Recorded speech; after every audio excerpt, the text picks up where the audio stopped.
Hola, buenas tardes a todos. Soy Fernando Alberca del Hospital de la Risaca de Murcia y lo primero quería agradecer a la sociedad la invitación para participar como moderador de esta mesa. Probablemente tenga que moderar poco porque tengo a 3 personas que lo dicen solo y son conocidos por todos.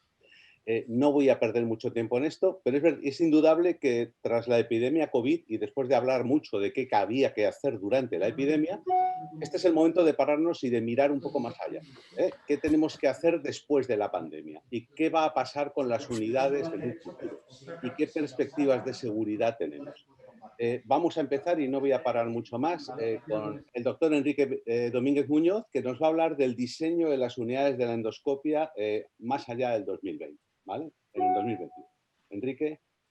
Muchas gracias, Fernando, y ante todo agradecer al Comité Científico de la Sociedad Española de Patología Digestiva por invitarme a participar en esta mesa, que me hace especial ilusión, si queréis que os lo diga así, porque hace 2 años apareció esta noticia en la prensa local de que el Clínico de Santiago se iba a ampliar. Es que en la ampliación del hospital va a ir una nueva unidad de endoscopia. Esto yo creo que es el sueño de cualquiera, es decir, puedo diseñar la unidad que a mí me gustaría tener. Y por tanto, llevamos 2 años pensando en cómo diseñar la unidad, la tenemos bastante bien diseñada, pero de repente aparece nuestro queridísimo amigo el COVID y nos abre los ojos y nos pone de manifiesto la cantidad de cosas que no estábamos haciendo de una manera adecuada. Cuando empecé a pensar en esta presentación dije, pero ¿habrá realmente una época post-COVID? Y yo lo dudo. Desde luego, lo que tenemos claro es que esto va para largo y que vamos a tener que convivir con el COVID durante mucho tiempo. Y hemos aprendido otra cosa importante y es, esto puede volver a pasar en cualquier momento con cualquier otro germen. Por tanto, ¿cuál será el siguiente COVID? Hemos aprendido que no estábamos preparados para algo así y que, por tanto, tenemos que rediseñar nuestras unidades de endoscopia para poder asumir algo así, situaciones como esto, y esto es lo que yo quiero centrar mi presentación. Pero a la hora de diseñar una unidad no nos podemos centrar solamente en aspectos tan directamente relacionados con el COVID o algo parecido, sino que la endoscopia avanza y hay otros aspectos que también tienen que ver relativamente con la seguridad que me gustaría comentar. Desde luego el COVID nos ha abierto los ojos, no cabe la menor duda. Y todos seguro que recordáis, los que tengáis unas instalaciones adecuadas probablemente no, pero los que teníamos unas instalaciones como las nuestras, pues recordaréis salas de espera abarrotadas de pacientes y familiares esperando a que se les haga la endoscopia, que su familiar salga, circuitos de pacientes que no eran adecuados del todo o incluso que ni siquiera estaban bien definidos, o circuito de endoscopio sucio limpio que tampoco eran adecuados o que no estaban bien definidos. Y lo que estaréis conmigo completamente de acuerdo es que nuestra protección en las salas de endoscopia es que era nula. Íbamos a pecho descubierto y cualquier paciente podía transmitirnos cualquier tipo de infección. Más allá de unos guantes, no utilizábamos nada más. A la hora de plantear este tema, voy a centrarme sobre todo en un diseño o rediseño de las unidades que tenemos ahora desde el punto de vista estructural, porque el funcional es adaptarnos a las medidas anti-COVID. Se han publicado guías o recomendaciones de la ESGE, de sociedades científicas, de distintas sociedades científicas, la SPD, la SED, etcétera, que todos hemos podido hacer en mayor o menor medida, y prefiero centrarme en mirar un poquito más hacia adelante y cómo deberíamos cambiar nuestras unidades, o si tuviéramos la opción, como espero que algún día tengamos nosotros en Santiago, si el presupuesto nos deja, pues poder diseñar una unidad nueva. Básicamente, el rediseño funcional, y solo me quiero parar en esta diapositiva, no tengo más, nos ha llevado a tener que disminuir el número de exploraciones. Básicamente porque teníamos que aumentar el tiempo entre exploraciones, con varios objetivos. Primero, que los pacientes no se nos acumularan en sala de espera y poder mantener distancias de seguridad.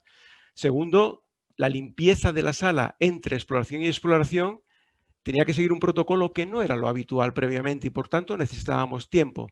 Y también teníamos que mantener la distancia de seguridad en la sala de recuperación de los pacientes. ¿Qué ha conllevado esto? Pues que la inmensa mayoría de las unidades de endoscopia del mundo, por no decir todas, hemos disminuido nuestra actividad de endoscopia, sobre todo en la fase, digamos en la primera ola, pero estamos en plena segunda ola y por tanto va a ser nuestro destino en poco tiempo. hemos tenido que reducir la actividad prácticamente a la mitad. ¿Qué hemos tenido que hacer para evitar el impacto que eso ha tenido sobre la actividad asistencial? Pues trabajar mañana y tarde, ampliar horarios.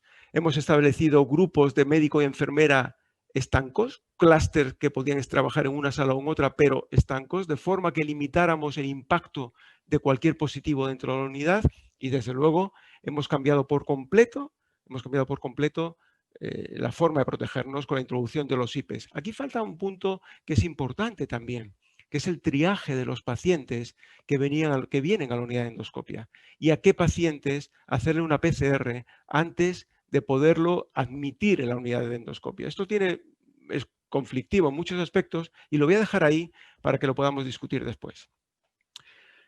Dentro del rediseño o diseño estructural de la unidad de endoscopias, quiero centrarme básicamente en 3 aspectos de los muchos que podíamos tratar. Hablar del circuito pacientes y familiares, hablar del circuito de endoscopio sucio y limpio, y no podemos olvidar, más allá de la seguridad, que la endoscopia avanza y desde luego más claro no ha podido quedar entre la tarde de ayer y hoy, con nuevas técnicas que son tiempos requirientes y que no pueden estar compitiendo por una sala por la endoscopia de rutina. Y por tanto nuestras unidades se tienen que adaptar también a este tipo de exploraciones. Esto seguro que les suena, a más de uno les sonará, salas de espera delante de la puerta de entrada de endoscopia, que a la vez es la puerta de salida del área de exploraciones. Pacientes que entran y salen por el mismo lugar en un área más o menos ocupada o no me sale la palabra, por pacientes y familiares. Yo creo que esto tiene que cambiar. Nosotros lo hemos conseguido cambiar en nuestra unidad actual, pero desde luego en cualquier unidad nueva debe ser así y en cualquier unidad en la que sea posible cambiar este circuito es así. Fijaros, en este circuito, que prácticamente he copiado el circuito que tenemos ahora en Santiago, los pacientes entran por un lado a una sala de espera después de llegar a la recepción, en la que están con sus familiares, pero en el momento que entran a la unidad, el familiar sale, va por un pasillo y espera en otra sala de espera que está en el extremo opuesto de la unidad por donde va a salir el paciente una vez recuperado la exploración. El paciente va a entrar a la unidad, se le va a hacer la exploración, va a estar en su área de recuperación hasta que sale, encuentra a su familiar y se pueden ir. De forma que evitamos 2 cosas, que se saturen las salas de espera de entrada y por otra parte, que el paciente que sale de una exploración no cruce un área donde hay otros pacientes y familiares esperando a ser explorados.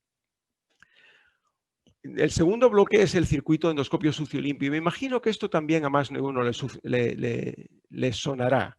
De hecho, a nosotros nos suena y es algo que estamos a punto de cambiar también en nuestra unidad actual. Esto representa una unidad de endoscopia que puede ser cualquiera. He pintado 4 salas como podía haber puesto 8, me da lo mismo.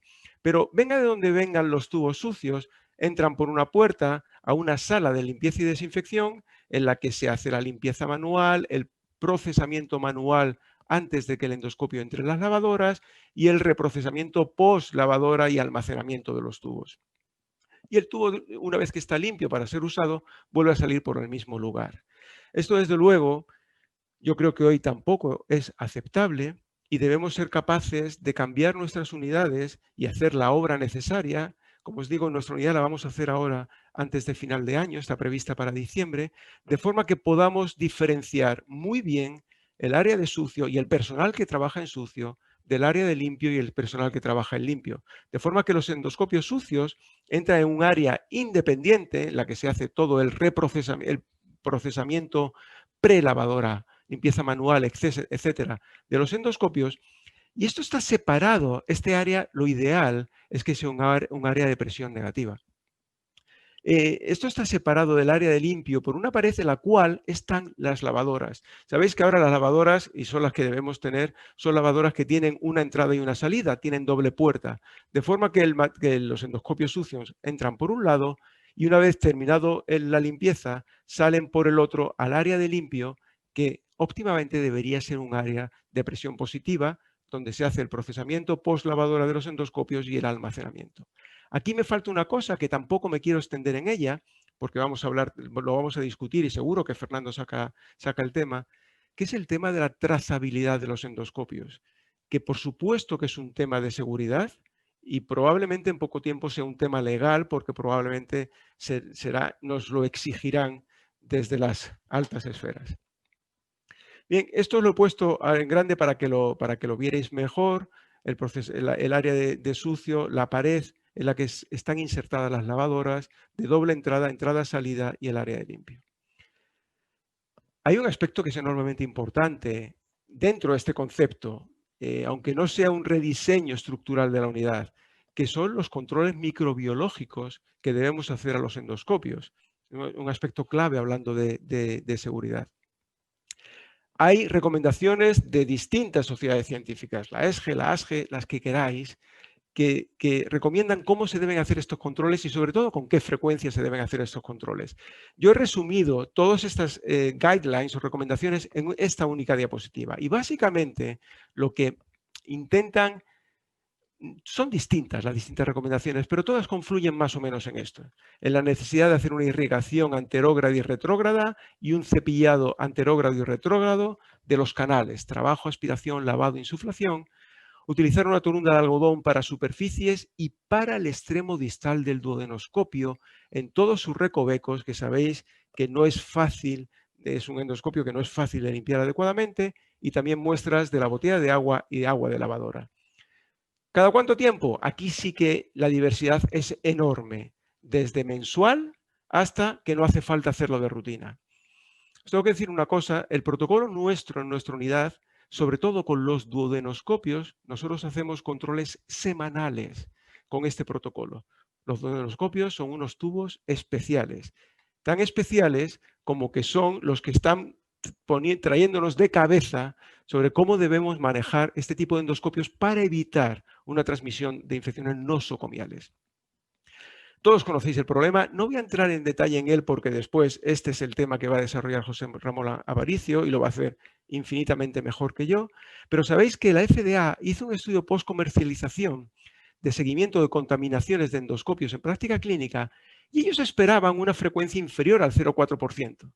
La sorpresa fue cuando se encontraron una frecuencia del 9% de contaminación de tubos y más de la mitad de estos casos de contaminación eran por gérmenes considerados altamente preocupantes, incluso multiresistentes, E. coli, Klebsiella, Pseudomonas.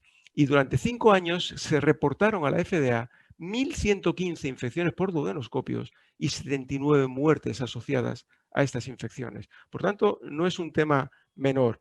Tanto es así que el New York Times, el verano del año pasado, se hizo eco y dijo, ¿por qué es tan difícil limpiar un duodenoscopio? Y más allá de eso, el mismo mes publica este artículo que dice, señores, la FDA dice que los hospitales deben reemplazar los endoscopios proclives a poder transmitir infecciones por otros más seguros.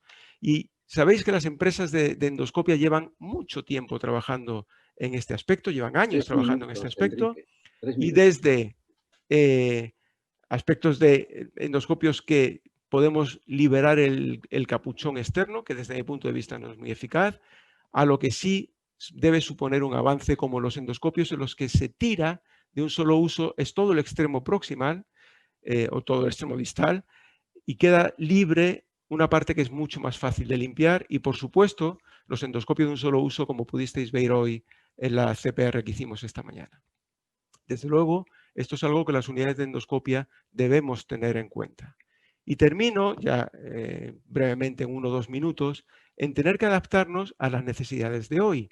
Hoy en nuestras unidades hacemos exploraciones que requieren tiempo y que no pueden competir con una sala estándar en la que hagamos el diagnóstico y terapéutico de rutina, salas que requieren de doble técnica, econdoscopia asociada a radioscopia, y salas, señores, hoy hacemos cirugía, como la necrosectomía endoscópica, que hace poco era una cirugía mayor. Debemos tener áreas que deben estar lo más quirofanizadas posibles, tanto en la exploración como en la recuperación de pacientes. Por tanto, todo este escenario, que también está asociado a la seguridad, porque no es lo mismo trabajar en el ámbito adecuado que con presión de tiempo, lo tenemos que tener en cuenta. Y termino con 2 aspectos que para mí son claves. Este es clave en la seguridad. Tenemos que aprovechar las nuevas oportunidades que hace años no teníamos. Una unidad de endoscopia moderna, actual, debe tener un área de simulación o formación. Es poco aceptable que un residente haga su primera endoscopia en un paciente sin haber tenido un entrenamiento en modelos, como hemos estado viendo en el Hospital Virtual de Valdecilla, o en simuladores. Y en el mismo concepto, y esta es mi penúltima diapositiva, Fernando, en el mismo concepto yo creo que una unidad de endoscopia de excelencia debe incorporar también actividades de I+D y aportar en el desarrollo de nuevas tecnologías.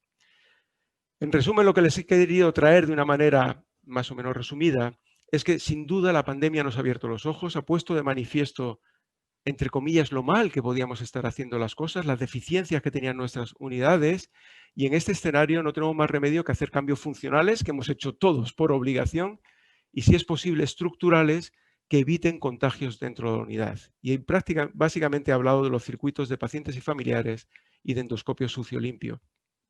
A esto se une todo el abanico de nuevas opciones terapéuticas de endoscopia avanzada que se han desarrollado en los últimos años y que unidades que se diseñaron con anterioridad tienen que dar cabida.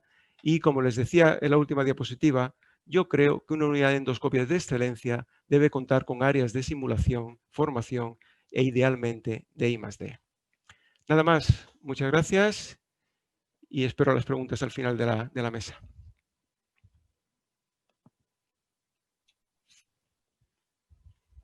Bien. No sé si Hola. estoy en directo. ¿Sí? ¿Estoy en directo? Muy bien. Bueno, pues vamos ahora. Muchas gracias, Enrique. Muy plástica la presentación y muy clara. Luego haremos la discusión al final con todos, ¿vale? Ahora José Ramón Aparicio, que es el jefe de endoscopia del Hospital General de Alicante, ya lo conocéis porque ayer estuvo actuando también, nos va a hablar de innovaciones en seguridad. ¿Qué cosas hay nuevas? Aunque hoy se ha comentado ya alguna cosilla, pero él nos va a dejar las ideas muy claras. Muy bien, muchas gracias, Fernando. Y en primer lugar, como no, muchas gracias a la Sociedad Española de Patología Digestiva por la invitación para participar en esta mesa de debate.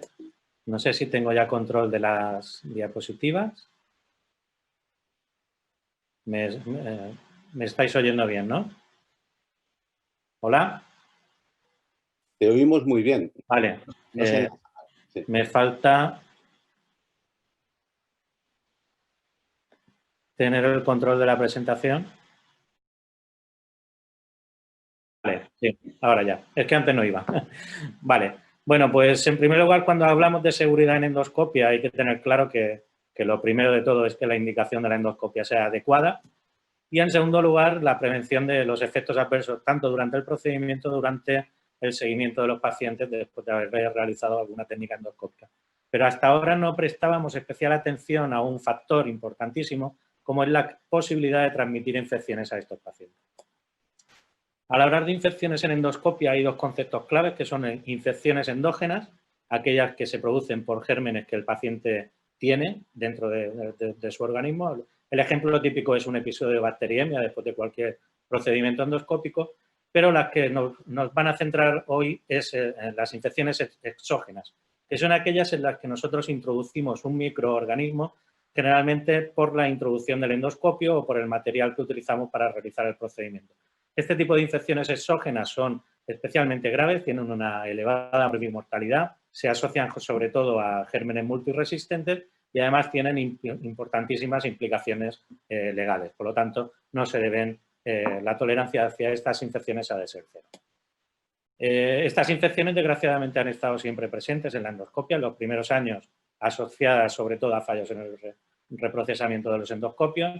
Posteriormente, con las mejoras en la desinfección de alto nivel se redujeron bastante. Sin embargo, en los últimos años, como ha comentado Enrique, pues están apareciendo múltiples brotes de infecciones en las unidades de endoscopia, sobre todo asociados por gérmenes multiresistentes y la mayoría de ellos asociadas al uso del duodenoscopio en las pruebas de CPR. Esto ha motivado el boom de los últimos años a buscar todos los componentes que podamos desechar después de cada exploración y es un poco de lo que vamos a hablar. Bueno, estos son algunos de los ejemplos de los últimos brotes asociados a CPR, el último de ellos en España, en Andalucía, en el 2020. y como veis todas ellas son producidas habitualmente por enterobacterias resistentes a carbapenem o E. coli o otro tipo de gérmenes multiresistentes. Los brotes pueden afectar incluso hasta casi 40 pacientes en alguno de estos brotes y la tasa de contagio, es decir, el porcentaje de pacientes que adquieren la infección cuando se les realiza una duodenoscopia, una CPR con estos duodenoscopios infectados es próxima al 20%. Realmente es frecuente la contaminación de los duodenoscopios con los métodos de desinfección que utilizamos actualmente. Pues bueno, parece que sí. Esto es un estudio llevado a cabo en 67 de los 73 centros holandeses que realizan CPR y lo que encontraron fue que el 15% de las muestras de los duodenoscopios, independientemente de la marca, estaban contaminados por microorganismos procedentes de la flora oral o de la flora gastrointestinal. Y por lo tanto, son microorganismos que procedían de pacientes previos, no los hemos contaminado después del reprocesado. De hecho, casi el 39% de los centros, al menos un duodenoscopio listo para usar, estaba contaminado. Y además la contaminación era independiente de la antigüedad de los duodenoscopios y del volumen de uso. Es decir, da igual que el duodenoscopio sea recién adquirido, que en la primera exploración se nos puede contaminar y ir transmitiendo infecciones. En global, esto es un metaanálisis publicado este mismo mes. El 15% de los duodenoscopios pueden tener una contaminación por microorganismos, muchos de ellos resistentes y muchos de ellos potencialmente peligrosos. Y bueno, no voy a entrar en detalle, ya ha comentado Enrique la importancia de esto, el número de muertes asociadas a estas exploraciones. Simplemente comentar que todas ellas tienen unos puntos en comunes. La mayoría de los brotes no se han asociado a fallos en el proceso de reprocesado, es decir, no se identifican un fallo en la desinfección. En algunos de los brotes los cultivos son negativos y esto lo único que indica es que son fallos puntuales en la cadena de desinfección y no fallos habituales en los métodos de desinfección. Se han identificado también microroturas en los canales de los endoscopios, en las lentes, asociados o como punto de entrada a las bacterias para formar biofilm y que los hace luego resistentes a la desinfección de alto nivel, y que la mayoría de los problemas, como ha comentado Enrique, viene de la parte del diseño de la parte distal de estos duodenoscopios y en concreto de la uña elevadora, que hace que este tipo de endoscopio sea especialmente difícil de reprocesar. Bueno, ya ha comentado Enrique el estudio 522 de la FDA que llevado a cabo en 2015.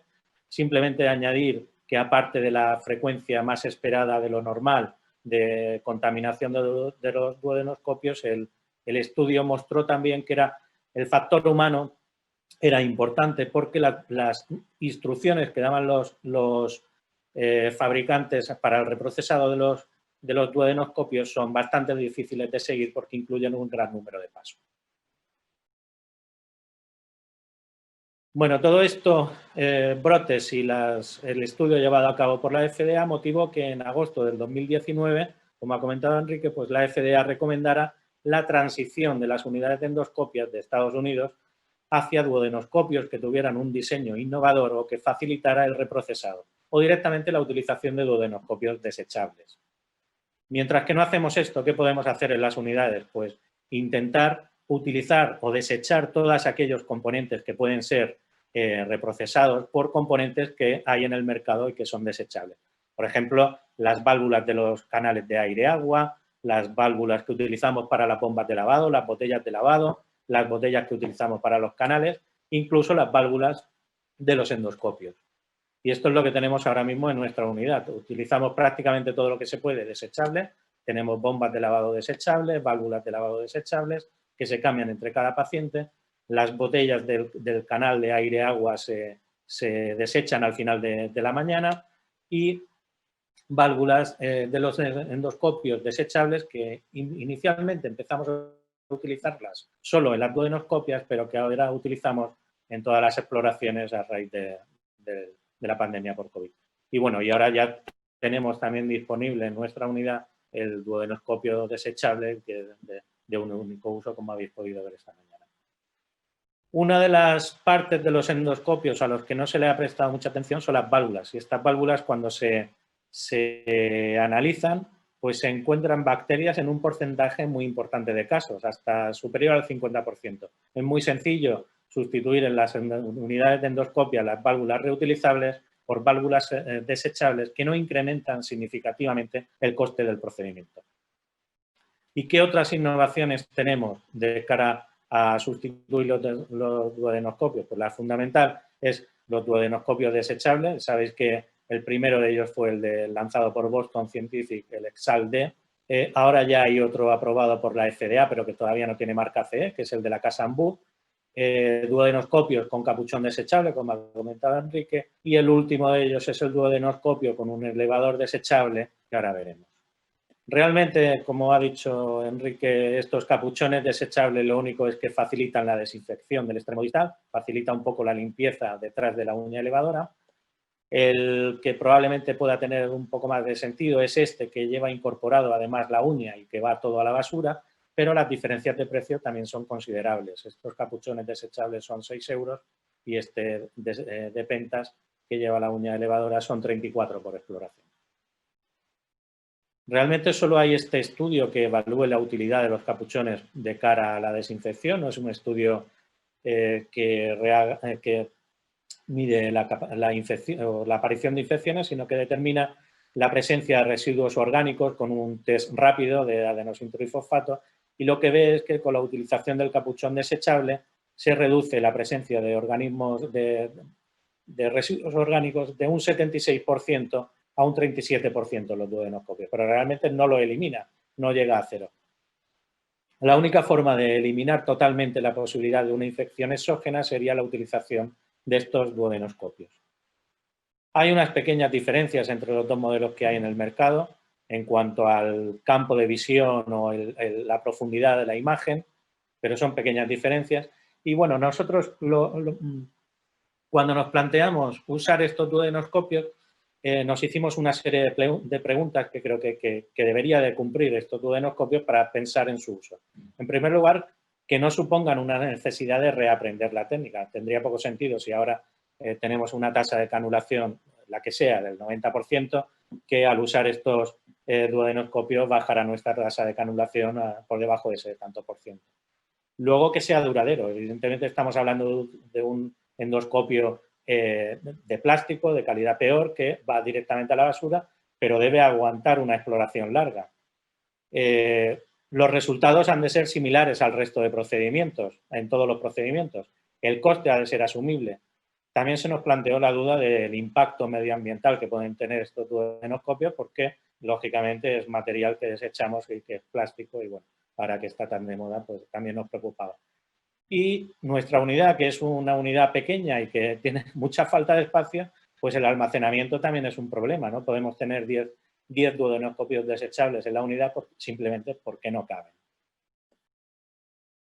En cuanto a funcionalidad, bueno, solo hay 2 trabajos. Este es un estudio pre-lanzamiento en el que se realizó CPR en 60 pacientes y en los 13 primeros solo se comprobó si con el duodenoscopio se podía llegar bien a la papila, que se podía llegar sin problema, y en los 60 siguientes se realizaba la CPR, como veis, con un grado de dificultad de CPR, pues 2-3, más o menos.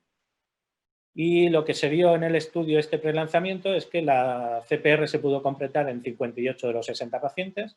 En uno de ellos no pudo dilatar una estenosis crítica y al cambiar a un duodenoscopio normal sí que se pudo dilatar, pero en el otro, que era una papila minor, pues no se pudo con el duodenoscopio desechable y tampoco de forma convencional con el duodenoscopio convencional, y tuvieron que recurrir a un precorte.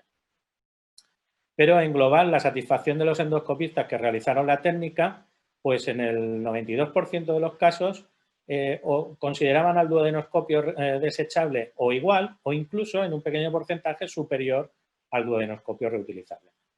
Y este es un estudio del grupo de Baradar-Hulu de Orlando, publicado este mismo mes, que compara, es un estudio randomizado que compara duodenoscopio desechable frente al duodenoscopio convencional, el duodenoscopio de Boston, y el objetivo principal era ver la capacidad o la facilidad de canular, y justo lo que encuentran es que con el duodenoscopio desechable se precisan un menor número de intentos de canulación e incluso un menor tiempo de canulación para conseguir realizar la exploración. El tiempo total de exploración no variaba, pero sí el tiempo para conseguir la canulación. En cuanto a coste, pues voy a entrar poco porque solo hay datos de Estados Unidos que tienen poco valor en España.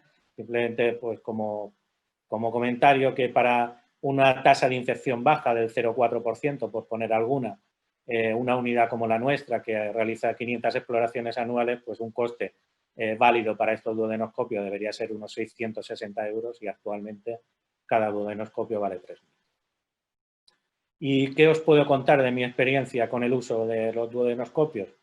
Bueno, pues cuando lo coges notas que son endoscopios mucho más rígidos, pero a lo mejor esto no es malo, ¿eh? A lo mejor te dificulta un poco la navegación por el estómago, pero en cuanto a estabilidad en el duodeno, la verdad es que los casos que hemos hecho, el duodeno se queda bastante estable. La imagen sorprende.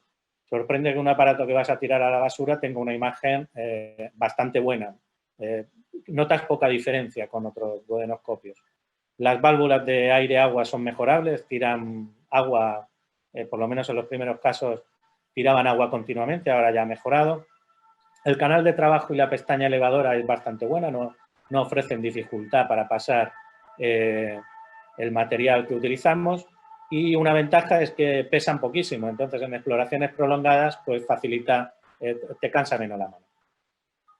Uno de los motivos por lo que podría facilitar la canulación es esto que ya comenta Varadarakhulu en su estudio, y es que el ángulo que se observa cuando comparamos un duodenoscopio es el mismo caso en el mismo paciente, con la introducción de un spyglass en la vía biliar, y como vemos con el duodenoscopio de Olympus, el ángulo es mucho más amplio que con el duodenoscopio desechable, y esto a lo mejor puede ser una de las causas que favorezca o que facilite la canulación. Un minuto, José Ramón. Vale, sí, pues paso este vídeo y os muestro un ejemplo de una, aunque ya habéis visto esta mañana una, pero bueno, os muestro este vídeo de una exploración para que veáis cómo funciona el duodenoscopio desechable. Este es el paso por esófago. La imagen en estómago pierde un poco de profundidad la imagen, pero la imagen es adecuada para pasar. Vemos que no tenemos ninguna dificultad para pasar a segunda porción de duodeno, de rectificar. Era una papila dentro de un divertículo que veis aquí. Bueno, la ponemos un poco de manifiesto con el esfínterotomo. Anulamos, la guía se nos fue directamente a páncreas la primera vez, así que la dejamos ahí, hacemos una doble guía. Y en el primer intento con la doble guía ya entramos en vía biliar. No sé si puedo avanzar un poquito, se me ha ido. Vale, da igual. Ese paciente se le hizo una papiloplastia, se le hizo un spyglass para fragmentar un cálculo que estaba impactado en tercio distal de colédoco, que es una posición difícil para trabajar con el spyglass, pero la posición, ya digo, era muy, muy estable y no había dificultad. Y luego se utilizó un Dormia para extraer los fragmentos de los cálculos. Y este vídeo era simplemente para que veáis la imagen más detenida. Perdón, que ha vuelto a pasar. A ver si me sale la barra de... aquí. Vale. Bueno, esto es la introducción del spyglass. Veis que no hay ninguna dificultad. Luego la imagen y para el avance de la cesta de Dormia, pues tampoco. Bueno, y esto era la imagen para que veáis un poco cómo navega el duodenoscopio por el estómago. Una exploración, bueno, para terminar de revisar la cavidad gástrica. Veis que bueno, pese a ser un poco más rígido que un endoscopio convencional, un duodenoscopio, tampoco hay ninguna dificultad para explorar bien la cavidad gástrica. Vale, ¿y cuándo estamos? Ya me queda muy poquito, Fernando. ¿Cuándo indicamos nosotros la utilización de estos duodenoscopios? Pues básicamente en pacientes que han tenido antecedentes de infección previa por enterobacterias resistentes a carbapenem de cualquier origen, pacientes que han tenido colangitis previa por gérmenes multiresistentes, pacientes con colangitis recurrentes podría también ser una indicación, y en pacientes que tienen un alto riesgo, por ejemplo, en un trasplante hepático reciente que están muy inmunodeprimidos, o colangitis esclerosante primaria que están en tratamiento inmunosupresor por su colitis ulcerosa, tratamiento oncológico activo, pacientes con estancia prolongada en UCI o reanimación, y actualmente durante la pandemia también en pacientes COVID, no por el riesgo mismo del COVID, sino por el riesgo ¿qué supone para el personal el reprocesado de estos duodenoscopios? Bueno, si se demuestra, como hemos mostrado en alguna imagen, que la canulación con materia como el Spyglass es mucho más sencillo con este duodenoscopio desechable, podría ser otra indicación, pero esto es futuro. Y ya para acabar, esta es la última. Como resumen, la contaminación de los duodenoscopios es un hecho frecuente que da lugar a infecciones graves por gérmenes multiresistentes, que es evidente que hay que mejorar los procesos de desinfección y buscar alternativas que mejoren la posibilidad de desinfectar estos endoscopios, ya sea capuchones o directamente duodenoscopios desechables, pero bueno, al final será el futuro el que nos diga si realmente cambiaremos todo por material desechable, incluidos los endoscopios, o seguiremos como estamos actualmente. Y nada más, ya no tenía más que contaros. Muy bien. ¿Me oís, supongo? Sí. Muy bien, pues nada, muchas gracias, José Ramón. Y ahora vamos a pasar a la última parte de la charla. Yo he llamado 3 patas a la charla: una pata estructural, de seguridad estructural, una pata de seguridad en dispositivos, por decirlo de alguna forma, y una pata de seguridad documental, por llamarlo de alguna forma. Jorge Prado, que es el delegado de protección de datos de la Consellería de Sanidad Gallega, del Sergas, nos va a hablar sobre esto, sobre perspectivas de seguridad en endoscopia, los sistemas de documentación y cómo hay que trabajar para poder analizar, trabajar con seguridad desde el punto de vista de la protección de datos. Jorge, por favor. Muchísimas gracias, Fernando. Y también gracias por la invitación al Congreso y que os hayáis acordado de un tema tan poco querido como es la protección de datos. A ver si conseguimos que vaya. Muy bien, pues vamos allá. Resulta curioso que un marco legislativo que se ha elaborado para proteger nuestros derechos pues deje este pozo de incordio que en general hay cuando se habla de la protección de datos. Por eso los que nos dedicamos a la protección de datos intentamos reflexionar sobre ellos. Y creo que en parte es por el desconocimiento del potencial impacto que una mala protección de los datos puede tener en nuestra vida cotidiana. Fijaos en la pirámide que os muestro. Son lo que llaman la pirámide de IKW, que a partir de un dato es cualquier cosa, para vosotros un color en una endoscopia es un dato, que para mí no tiene ninguna significación. Entonces, ¿eso es por qué? Porque os proporciona una información. Datos cualquier cosa, a partir de ahí se genera información, a partir de la información se genera conocimiento y en los últimos años ya se habla de otra capa por encima, que es la sabiduría. Los datos no tienen valor, la información es algo tangible, el conocimiento sí que tiene valor y la sabiduría nos daría ya poder directamente. Os pongo un simple ejemplo de cómo ha evolucionado en los últimos años. La ley que ahora entró en vigor sustituye la directiva del año 95. En el año 95 está Bill Gates, que aquella será rico no por los datos, sino por el monopolio sobre los sistemas operativos. Tenéis también a Warren Buffett, que era inversor, sigue siendo inversor y sigue siendo rico. Y el resto era todo gente dueños de consorcios industriales. Esta es una foto de principios de este año de las 10 personas más ricas del mundo. De esas 10 personas, fijaos, Bezos, Gates, que ahora sí que vive de los datos, Buffett, que sigue aquí, Louis Vuitton, que es rico por el lujo. Después ya aparece Zuckerberg, aparece Page, aparece Ellison y aparece Brin. Más de la mitad de los hombres más ricos del mundo lo son por los datos, ¿de acuerdo? Y mientras tanto han desaparecido muchísimas empresas, muchísimos imperios que conocéis mejor que yo. Y luego os planteo esta pregunta. El pago que supuestamente obtenemos son servicios, que nos dicen que son sin coste. Pero el coste somos, al final, la mercancía somos nosotros mismos. Pensad un dato que tratan estas empresas que aquí os estoy mostrando. Muchos de nosotros, por edad, podemos prescindir de varias de estas redes sociales. Pero hay muchos, cada vez mayores, segmentos de sociedad que no pueden hacerlo. Hoy un adolescente no puede vivir sin Instagram. ¿Qué supone renunciar a WhatsApp para cualquiera de nosotros? ¿Se puede buscar trabajo en muchísimos sectores si no tienes un LinkedIn? Es más, si ese LinkedIn no es apropiado, hay servicios que venden por ahí por internet, que es el afinar tus redes sociales para ser atractivo para determinado puesto de trabajo. Y si habéis seguido el escándalo de las admisiones en la Ivy League, que hubo en la Ivy League americana, que hubo en las universidades, que hubo hace 2 o 3 años, veréis que muchos de ellos pagaban servicios hasta de trabajarse sus redes sociales con 17 y 18 años. Esa es la sociedad en la que vivimos. Somos víctimas de una ley que se llama la ley de Metcalfe, que dice que el valor de una red es proporcional al cuadrado del número de sus miembros. ¿Qué supone eso? Que todas las redes tienen que crecer o mueren. Importante también que según la ley, según cada una red es más compleja, también es más inestable, también es más tendente a caerse. Os pongo un ejemplo de los riesgos que no estamos viendo. El primero es relativo a cuando se construyó la bomba termonuclear, la bomba atómica.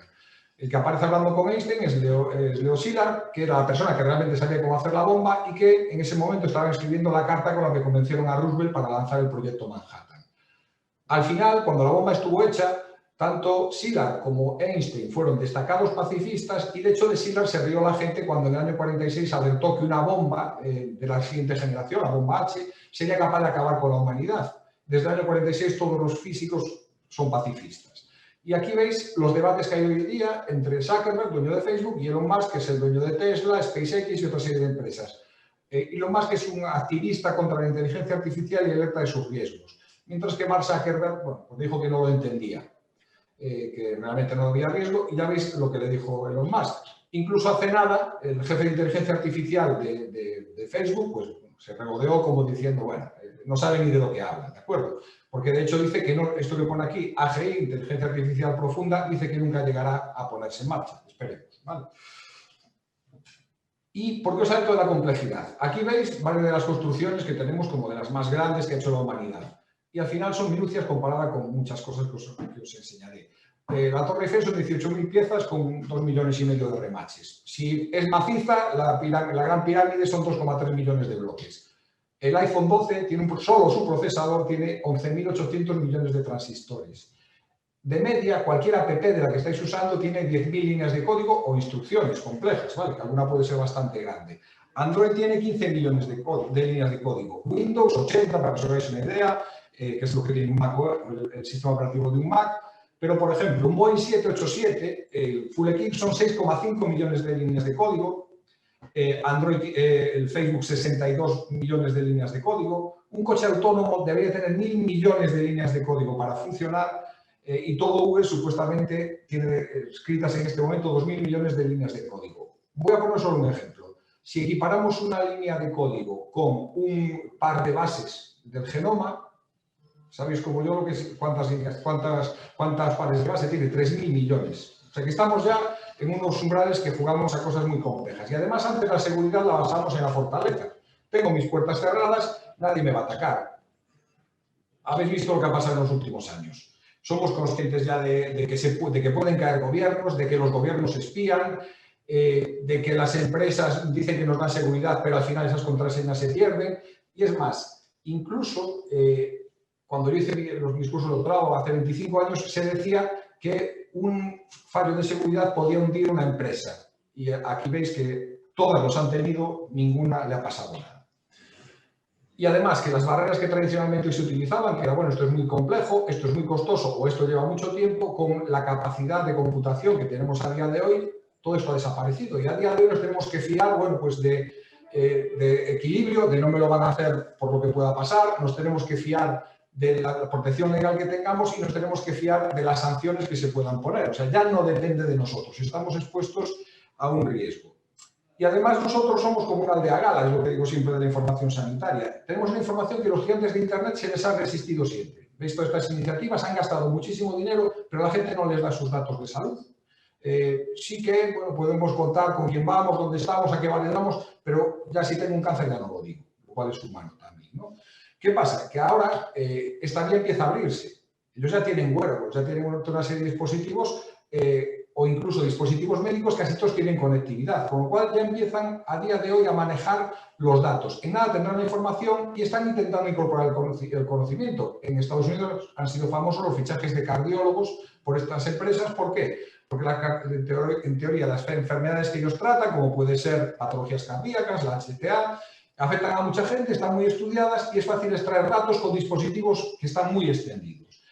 Ojo, con los datos, hasta ahora tienen el dinero, con los datos médicos ya tienes poder, ya estás en otras cosas, ¿vale? Y además, fijaos, esto es lo que primero nos espera con el tratamiento masivo de datos y aquí a la derecha os muestro cómo es increíble que ya, mientras nosotros estamos viendo los avances clínicos, hay quien está poniendo al mismo nivel marketing, retornos de inversión, etc. O incluso arriba. Esto es, veis, la cadena la cadena de valor de los datos y al final directamente el dinero, ¿de acuerdo? Y lo que antes os decía de los apestados por no tener Facebook y Google. Imaginaos el error que podría suponer que alguien dijera, bueno, pues esta persona tiene un 40% de posibilidades de con este genoma o con esto que conozco yo del genoma de desarrollar tal enfermedad. Pues igual no compensa formarlo como especialista en digestivo, que cuesta mucho dinero. Nos podemos llegar a encontrar incluso, se habla del riesgo de que lleguen a existir los apestados digitales, ¿de acuerdo? Los datos que están previstos legítimos para los usos de salud son los que están aquí, y como habéis pedido, saber del conocimiento.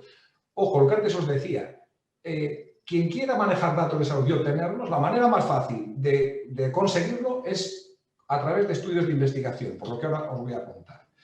La normativa, aunque cualquier cosa que me podáis preguntar luego, cualquier queja que tengáis, ya ha sido planteada, se ha discutido en el Parlamento Europeo, se ha discutido en el Congreso, se ha discutido en el Senado, casi todo está hablado. Y si algo no se ha hecho, normalmente es porque se ha valorado un equilibrio entre lo que nos puede aportar la técnica o el desarrollo científico o de conocimiento que conllevaría y los riesgos que pueden suponer para los derechos de las personas, ¿vale? Una cosa hemos ganado, aunque sé que os quejáis, hasta ahora investigábamos con datos como si fuera una muestra biológica más, porque estábamos estudiando una normativa que le quedaba pues, muy estrecha. A día de hoy hay una normativa específica, eso es lo que hemos ganado. Ya tenemos una normativa específica en España que se hizo con la Ley Orgánica de Protección de Datos. ¿Se puede investigar con datos en abierto, en claro? Pues efectivamente, ahí lo veis, son estos tres casos. En primer lugar, sin consentimiento. Os lo pongo, empiezo por el final porque estos últimos meses hemos estado haciendo estudios de interés para la salud pública, incluso en Galicia. Mientras duró la emergencia sanitaria, todo estudio aprobado por un comité de ética de Galicia que fuese relativo a COVID estaba declarado de interés para la salud pública. Se podían tratar datos sin consentimiento, si fuese el caso. A partir de ahí, los siguientes casos que tenemos, es utilizar el consentimiento, bien del interesado o de su representante, pero ojo, es un consentimiento que puede ser dado no para un estudio, sino para líneas de investigación. Concepto importante que os recomiendo que tengáis en cuenta. E incluso si tenemos consentimientos hasta antiguos de hace 10, 15, 20 años, pueden ser utilizados para líneas relacionadas con ese estudio siempre que lo apruebe un comité de ética de investigación. O sea que el consentimiento nos da un margen muy amplio. Después, por ejemplo, en Galicia, para el consentimiento decimos que tiene más sentido hacer una base de datos amplia de consentimientos bien guardada en la que estemos utilizando áreas generales, o sea, no pedir para estudios, sino para áreas generales ya bien definidas, con modelos de consentimiento ya que sabemos que van a ser válidos, que tengamos transparencia en el uso, que se pueda, incluso si ya tenemos bases muy amplias, que para consentimientos ya existentes para líneas, que un comité de ética pueda decir, vale, el consentimiento de la línea vale, pero además tienes que ofertar un opt-out o puedes incluso utilizarlo con determinados códigos éticos. Y con esto también podríamos hacer listas de acceso a la historia clínica que limitaran el riesgo al que podéis estar expuestos los profesionales cuando accedáis a estos datos, ¿de acuerdo? Más cosas. La ley nos pide una serie de medidas cuando estemos utilizando estas figuras, como la máxima transparencia, que todos podamos comprobar en qué estudios se están utilizando nuestros datos, que podamos en cada momento saber qué consentimiento prestamos y cómo podemos revocarlos. Y después también lo que nos están pidiendo es saber que tengamos capacidad de explicarle a cualquier persona dónde han sido utilizados sus datos. Una cosa que también es importante, los estudios de línea no los confundáis, las aprobaciones de líneas, no la confundáis con un consentimiento genérico, de te doy consentimiento para investigar. Eso sí que no, es dificilísimo, no me gusta dar un no, pero es muy difícil encontrarle un encaje legal, ¿de acuerdo? Y otra cosa que también suelo alertar es cuando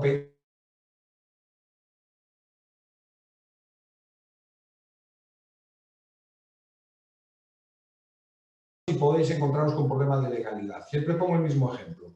Es legal, totalmente legal, cuando pasas por una consulta, pues en vuestro caso, por ejemplo, de colon irritable, pedir consentimiento para un estudio, pero si tú coges a todos los pacientes con colon irritable y los llamas para pedir el consentimiento, puedes tener problemas, ¿vale? La siguiente vía que se nos plantea es decir, vale, pues quito los datos, quito cualquier referencia y son datos que ya no son datos de carácter personal. La ley en eso habla de la anonimización. La anonimización en España, por ejemplo, hay un documento que generó la Agencia de Protección de Datos sobre lo que le llaman la K-anonimidad, lo tenéis en Internet, y es muy complejo. Ningún grupo que nos ha consultado ha visto que aplicando todos esos procedimientos los datos pudieran ser usables en estudios. Entonces la ley habla de estudios pseudonimizados, que son datos que ya has quitado parte de la información, pero aún así existe un riesgo de que alguien pueda volver a asociarlo a una persona, ¿vale? En ese caso se pueden utilizar para investigación sin consentimiento, siempre que se cumplan estas condiciones que os pongo: separación técnica y funcional, compromiso expreso de confidencialidad, de no reidentificación, medidas de seguridad para evitar esa reidentificación y medidas de seguridad para evitar el acceso de datos de terceros no autorizados, porque los datos de carácter personal, pseudonimizados, perdón, siguen siendo de carácter personal.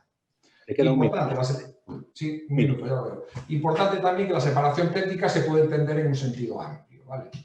Y se podría reidentificar en situaciones en las que haya riesgos. Y ya casi para ir acabando, deciros que hemos tenido que recordar cosas que parecen evidentes. Es que, por ejemplo, un servicio clínico podéis utilizar vuestros datos para sacar conclusiones sin ser un estudio de investigación. Podéis manejar datos clínicos para hacer estudios retrospectivos sobre cómo estáis atendiendo a vuestros pacientes, solo faltaría. Entonces, estamos abusando de la investigación cuando en realidad podíamos encajarlo en un ámbito asistencial en el cual lo manejáis como una historia clínica sin pedir consentimiento, ¿vale? Y ya para acabar, simplemente el concepto de responsabilidad. En muchas ocasiones queremos ser responsables. El responsable, si es a título particular, se expone a multas económicas, mientras que una administración pública, el riesgo que tiene es que le publiquen una sanción mundial oficial, con lo cual siempre que podáis hacerlo al paraguas de un organismo público. Las conclusiones que os pongo aquí y nada más. Espero que haya sido de interés y para cualquier cosa nos vemos en el debate. Bueno, estoy dentro. Muchas gracias a los tres ponentes. Habéis ajustado maravillosamente al tiempo.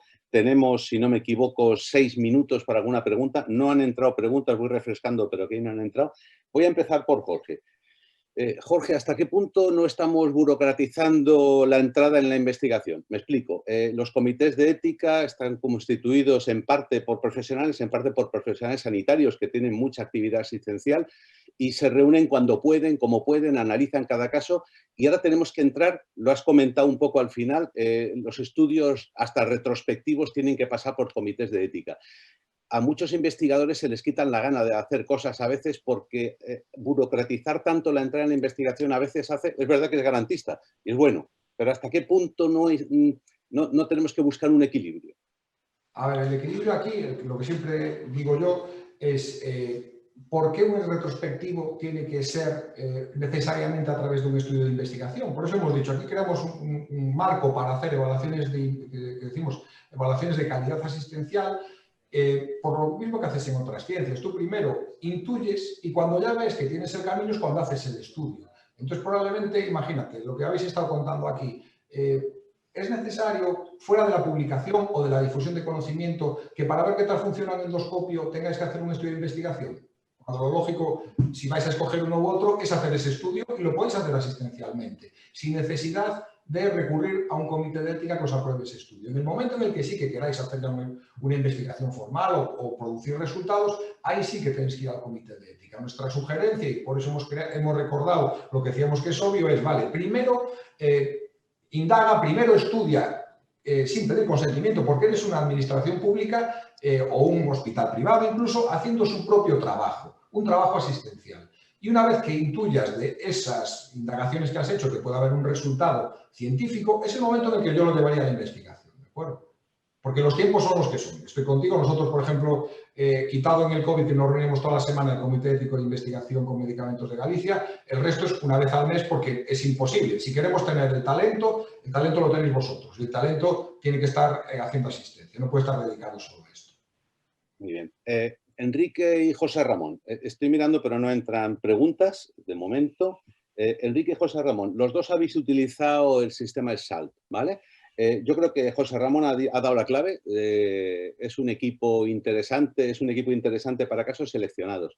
Me ha dado la sensación que es especialmente útil para hacer terapéutica y sobre todo cuando se vincula, y además es lógico porque lo he diseñado en la misma casa, para usar en colangioscopia. Sé que faltan datos, pero vuestra impresión personal. Bueno, Fernando, yo el primer caso que hice de Exal fue una colangioscopia y lo hice diciendo, bueno, pues vamos a retar al equipo porque, bueno, pues necesitas tener un equipo que te responda bien la pestaña elevadora y que te permita jugar con un con un device de 10 French. Y la verdad es que pues resultó al menos tan fácil como con un duodenoscopio habitual. Por tanto, sí, probablemente sea una buena asociación. Desde mi punto de vista no es una indicación para utilizar el EXALT, porque con un duodenoscopio terapéutico habitual hacemos colangioscopia sin ningún problema. Pero sí es una buena asociación, sí. Sí, bueno, yo los casos que hemos hecho, casi en todos hemos usado Spyglass además, o sea que funciona bien, no hay ningún problema para trabajar con él. Y bueno, ya habéis visto las imágenes que el ángulo quizás sea más fácil de acceder al colédoco con este tipo de dispositivos, porque además el hecho de que se mantenga bastante estable en el duodeno y la rigidez del canal de trabajo te facilita la inserción y el avance del Spyglass. Bueno, es cierto lo que dice Enrique, que probablemente no sea una indicación, ya tendría que verse que haya muchísima diferencia entre uno y otro para considerarlo indicación, pero bueno, ahí está. De todas formas, Fernando, hay un aspecto que es importante que acaba de decir José Ramón. Es un duodenoscopio que da mucha estabilidad.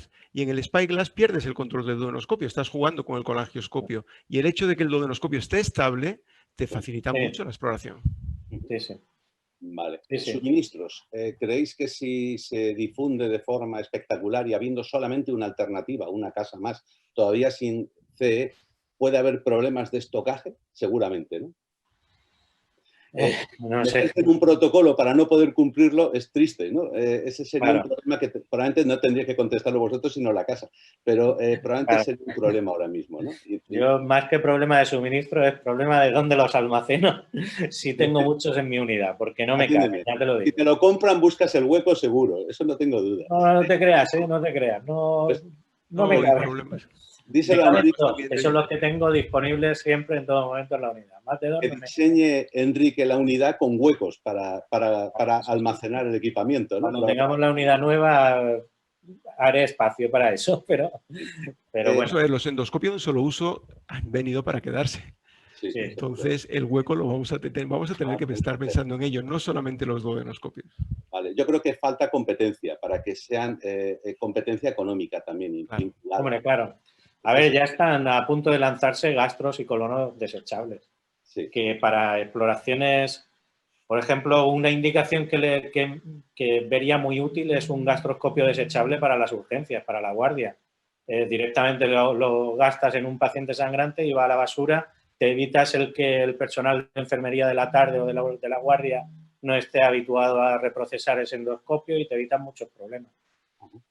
Otra opción, por ejemplo, con el duodenoscopio, pues ya tienes la plataforma hecha, pues se pueden hacer duodenoscopios de un calibre más fino. Para pacientes pediátricos, nosotros no es que tengamos un volumen muy alto de paciente pediátrico para CPR, pero todos los años tenemos casos. Entonces, disponer de un duodenoscopio desechable más fino o para algún paciente con alguna estenosis, no necesariamente neoplásica, pero pacientes ancianos que tienen su coledocolitiasis, pero cuando llegas al duodeno no puedes pasar, pues para esos casos, indudablemente, este tipo de duodenoscopios que no creo que les cueste mucho a Boston fabricarlos, puede ser una gran ventaja disponerlos.